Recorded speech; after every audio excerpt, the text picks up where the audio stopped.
കളിക്കളത്തിലെ പരിക്കുകളെ ഇനി പേടിക്കേണ്ട. എല്ലാവിധ സ്പോർട്സ് ഇഞ്ചുറികൾക്കുമുള്ള സമഗ്ര പരിഹാരം ഇവിടെയുണ്ട്. ABC orthopaedic hospital, near Kairali theatre, Calicut road, Manjeri.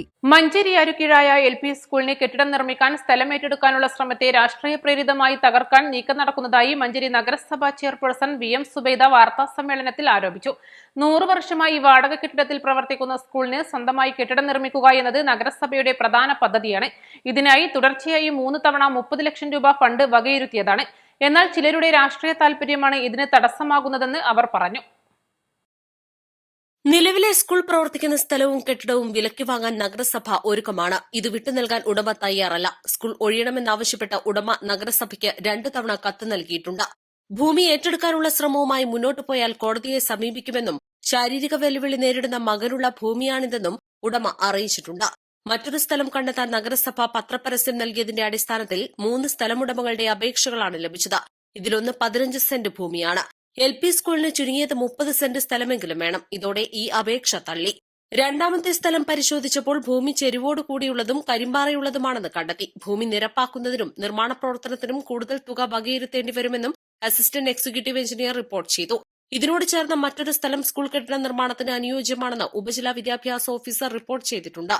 വേണമെങ്കിൽ ഒരു വിദഗ്ധ സമിതിയുടെ പരിശോധന കൂടിയാകാമെന്ന് മുനിസിപ്പൽ എഞ്ചിനീയർ ആവശ്യപ്പെട്ടതിനാൽ വിദഗ്ധ സമിതി രൂപീകരിക്കുവാനും നഗരസഭ തയ്യാറായി. ഈ സമിതിയുടെ അഭിപ്രായം കൂടി പരിഗണിച്ചു മാത്രമേ നഗരസഭ ഭൂമി ഏറ്റെടുക്കൂ എന്നും VM സുബൈദ പറഞ്ഞു.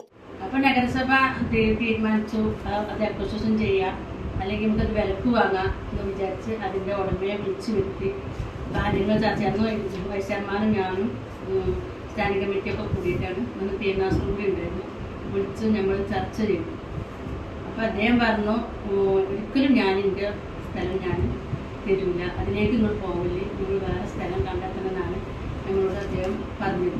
കൂടാതെ അയാൾ രേഖാമൂലം ഞങ്ങൾക്കൊരു കത്തും തന്നിട്ടുണ്ട്. അദ്ദേഹത്തിൻ്റെ കുട്ടിക്ക് എന്തോ ശാരീരികമായ എന്തോ അസുഖമുണ്ടെന്നും ആ കുട്ടിക്ക് ഭാവിയിലേക്കുള്ളൊരു സ്ഥലമാണെന്നും അതുകൊണ്ട് ഇതിൽ നിന്ന് നിങ്ങൾ പിന്മാറണമെന്ന് പറഞ്ഞാണ് ഈ കത്ത്. അദ്ദേഹം നല്ല കത്താണ്.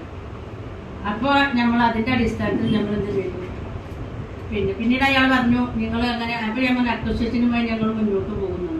അങ്ങനെയാണെങ്കിൽ ഞാൻ കോടതി പോയി ഞാനത് സ്റ്റേ വാങ്ങുമെന്ന് അദ്ദേഹം ഞങ്ങൾക്ക് പറഞ്ഞു. പക്ഷെ നമ്മളെ സംബന്ധിച്ചിടത്തോളം നമുക്ക് അവിടെ ഒരു സ്കൂൾ വേണം. അങ്ങനെയാണ് നമ്മൾ 3 ടൈമായി ഇപ്പോൾ പദ്ധതിയിൽ പൈസ. അങ്ങനെ നമ്മൾ കൊട്ടേഷൻ സ്വീകരിച്ചു. കൊട്ടേഷൻ സ്വീകരിച്ചപ്പോൾ അതിന് സമീപത്തുള്ള ആദ്യം ഒരു കൊട്ടേഷൻ വന്നു. ആ കൊട്ടേഷൻ അന്വേഷിച്ചപ്പോൾ സ്ഥലം അനുയോജ്യമല്ല എന്ന് മുനിസിപ്പൽ എഞ്ചിനീയർ റിപ്പോർട്ട് ചെയ്തു. രണ്ടാമത് ഒരേ സർവേ നമ്പറിലുള്ള 2 സ്ഥലം വന്നു.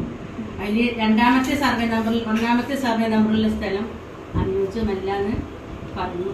രണ്ടാമത്തെ സർവേ നമ്പറിലുള്ള സ്ഥലത്തിന് ഇതിൽ പ്രത്യേകം എഴുതിയിട്ടുണ്ട്. റിപ്പോർട്ടാണ്. മുനിസിപ്പൽ എഞ്ചിനീയറും അതുപോലെ തന്നെ AEO പോയി സന്ദർശിച്ചു. AEOന്റെ റിപ്പോർട്ടാണിത്. അതായത് പ്രസ്തുത ഭൂമി 2 തട്ടുകളായി കിടക്കുന്നതും പകുതിയിലേറെ ഭാഗം ഉപരിതലത്തിൽ പ്രത്യക്ഷമായി കരിമ്പാറ ഉള്ളതുമാണ് ബോധ്യപ്പെട്ടുള്ളത്. ഈ സ്ഥലം എങ്കിലും ബാക്കി ഭാഗത്ത് അനുയോജ്യമായി കെട്ടിടം പണിയാന്നാണ് റിപ്പോർട്ട്. അതുതന്നെയാണ് മുനിസിപ്പൽ എഞ്ചിനീയറും അറിയിച്ചത്.